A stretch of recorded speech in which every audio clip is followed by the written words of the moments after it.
I mean, speaking of cars, Teslas are about to get even more expensive. This is today's Musk Minute.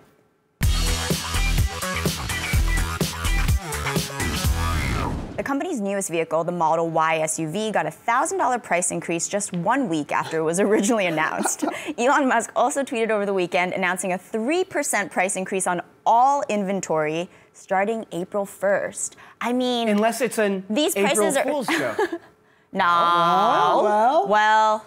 No, the April Fool's joke has to come on April 1st. Sure. It can't be like teasing an April 1st. But then on April 1st, there will be. Never mind. JK. I don't want to get too granular here, but look how it's interesting to me. Very often, the biggest news announced in a Musk tweet is a reply to his own tweets. Sometimes it's even a reply to some random person on Twitter who tweeted at Musk. Correct. He really gets in there, mixes it up with. Well, it's always a fans. clarification because honestly, I don't think he realizes the amount of backlash he'll get, and then he's like, "Oh, no, brother, I think he forgot." we have to conclude that he knows and doesn't care. Yeah, perhaps. He wants to prove a point. And of course, this morning, RBC did lower its price target on Tesla to $210 from $245, citing softer demand expectations and delivery issues in China.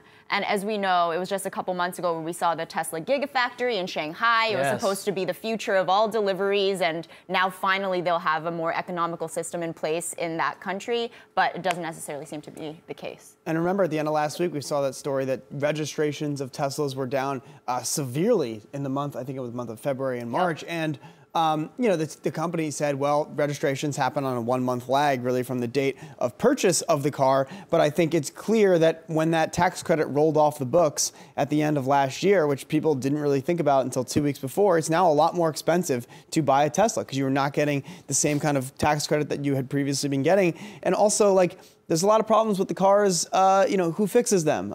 You know, people have talked on Twitter, you see on Twitter, right? People wait months for a part. Not so easy to get it serviced. And it's like all that stuff adds up after a few years of ownership. Very exciting, first couple of months you get it, but the honeymoon phase. Right, I mean, as you know, as a car owner, cars are a huge pain in the butt, and there's tons of maintenance. And after 2 or 3 years driving a Tesla, there's going to be all kinds of things that come up. And so I think we're so early in that life cycle that we're starting to see some of those ramifications. I have a question. So we talk about the sticky consumer when it comes to Amazon Prime, when it comes to any of these streaming services, and we talk about $20 a year or a month. When you think about $1,000, do you think the average Tesla consumer actually, it bothers them at all? No. Or if they were going to buy a Tesla, why? There's got to be a ceiling eventually. For sure. And I do think, you know, I've mentioned my brother as a Tesla, and so now whenever we have some kind of trip planned, he has to search and make sure there's a charging station nearby.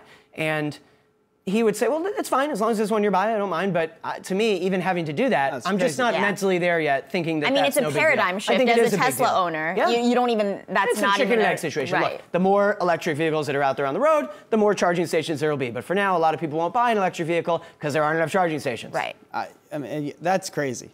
That justification that he's talking about. Because, like, it's hard enough to find a gas station. Yeah. Right. As long as he finds one. Look, in the U.S., there are a number out there. Okay. But yeah, it's an inconvenience.